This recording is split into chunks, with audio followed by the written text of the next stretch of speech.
Voici le FPSO Léopold Sédar Senghor, du nom du champ pétrolier Sangomar, situé à 100 km au large de Dakar. Le président de la République, Bassirou Diomaye Faye, y arrive par la voie aérienne.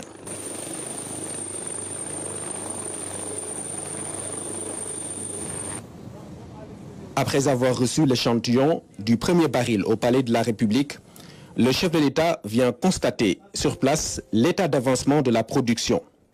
Première étape, un briefing sur le dispositif de sécurité et le cadre contractuel du projet.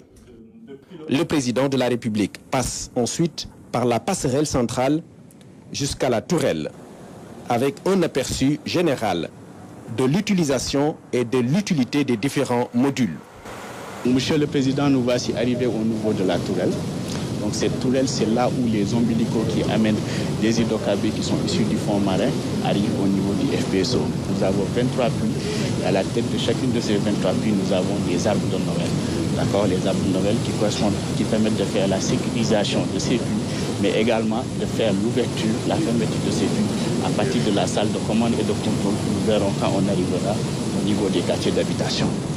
Donc à côté de ces arbres de Noël, nous avons bien sûr ce que l'on appelle des flexibles jumpers qui connectent ces arbres de Noël aux conduites d'écoulement qui sont les flowlines. Donc ensuite le pétrole transite au niveau de ces conduites d'écoulement, sont connectés par des raccordements aux flexibles qui quittent le fond marin et qui remontent les 850 mètres de profondeur d'eau jusqu'au niveau du FPSO. Donc ces flexibles sont appelés risers. Donc ces risers-là vont rentrer au niveau de la partie géostationnaire, remonter jusqu'au top. Et à partir du top, ils vont être distribués au niveau des suivelles. Donc, ce sont ces suivelles-là, puisqu'on a une chambre qui connecte la partie géostationnaire, ces parties pivotantes qui tournent. On aura toujours des hydrocarbures qui vont être injectés au niveau de ces suivelles-là et qui vont être ramenés au niveau du plan.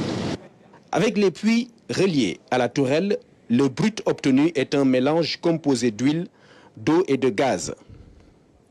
Avec cette torche tout le temps allumée, les générateurs et autres installations brûlent le stock pour séparer le gaz du pétrole et récupérer l'eau qui sera ensuite traitée et reversée en mer. Le pétrole stabilisé est ainsi stocké. Dès que l'équipe production stabilise le produit, nous le recevons au niveau de nos tanks et puis disposés comme ça.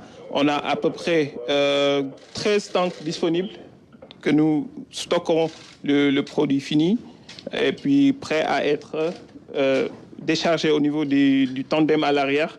Dès qu'un tanker arrive, donc on est prêt à envoyer le produit au niveau qui va passer au niveau du metering skid. Vous êtes passé là-bas, vous avez ouvert une valve, donc ça va passer de là-bas et puis descendre. Étape essentielle des installations, le module de comptage des hydrocarbures. Après un contact physique avec le dispositif, le président de la République procède à un jeu de questions-réponses qui lui permet de mieux comprendre le mécanisme. On a en ce moment 3 puits qui sont en production, qui sont tous du côté sud. Donc on a SSP 03, SSP 19 et SSP 23. Donc on va prendre l'exemple de SSP 03. Tout commence par ici. Donc on passe à travers une première vanne de sécurité, là. Puis on passe à travers plusieurs vannes et on arrive ici, on a un débitmètre qui est très important et qui nous donne une idée de tout ce qu'on produit en termes de gaz, en termes d'huile et en termes d'eau. Donc, sortant de chaque puits, on sait exactement la quantité qu'on est en train de produire à travers ces puits. À partir de là, on passe à travers un système de tuyaux qui se trouve dans le fond marin. Donc, l'huile suit ce cours-là jusqu'au niveau de la tourelle. Après le premier baril extrait le 11 juin dernier, la première phase de production est dans un tournant important. La première cargaison commerciale est attendue début juillet, d'après les prévisions. Le président Bassirou Diomaye Faye s'en réjouit. L'autre motif de fierté du chef de l'État est la présence remarquable et remarquée de l'expertise sénégalaise dans la réalisation de ce projet d'envergure. Des jeunes dévoués et engagés qu'il a félicités et encouragés au nom de la nation sénégalaise. Le chef de l'État se veut lucide, bien qu'étant satisfait de la visite. Le président Bassirou Diomaye Faye rappelle que les ressources tirées de cette exploitation seront administrées au profit des générations actuelles et futures, avec notamment une orientation vers le développement d'autres secteurs. On écoute à ce propos le président de la République. Il est au micro de Marning. C'est un tournant particulier pour le pays. Nous l'avons longtemps cherché, on va dire qu'il est enfin là. Nous y attendons des ressources. Mais les ressources que nous en attendons, c'est des ressources qui doivent être orientées vers le développement d'autres secteurs. Je veux rester lucide et dire que ce qui en sera tiré, quelle que soit la proportion, et nous en attendons une proportion juste par rapport à ce qui est déjà signé et ce que nous pouvons rattraper, que ce sera administré au profit des générations actuelles et des générations futures, et ce sera administré par le gouvernement en bon père de famille.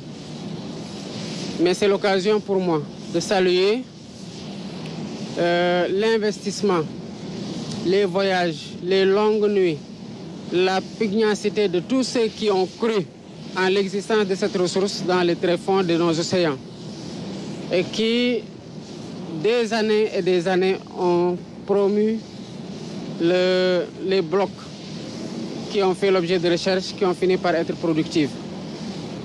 Et saluer après eux les générations qui ont la charge de prendre le flambeau à partir de la production, de l'exploitation, qui doivent veiller sur les intérêts du Sénégal sur ces plateformes et sur d'autres plateformes, et sur ceux qui doivent administrer la ressource, quel que soit le niveau de responsabilité et d'intervention de ces personnes-là.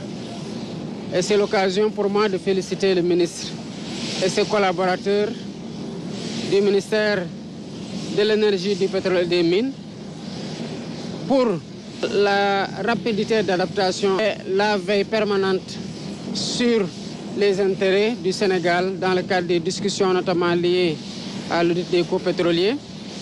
Et féliciter le partenaire Woodside qui a fait cet investissement-là qui est important, qui doit en attendre le juste retour comme le peuple sénégalais est en droit d'en attendre, de tirer le meilleur profit. Et qui, parce qu'on lui a proposé un partenariat serein dans le cadre duquel il entend bien évoluer, a à cœur d'investir dans d'autres secteurs et sur lesquels nous l'accompagnerons comme des autorités d'un pays stable, d'un pays partenaire sûr, d'un pays partenaire fiable, ouvert et engagé dans le respect mutuel et dans le bénéfice mutuel, à tirer le meilleur parti de ces ressources, comme je l'ai dit tout à l'heure, pour les générations actuelles et les générations futures.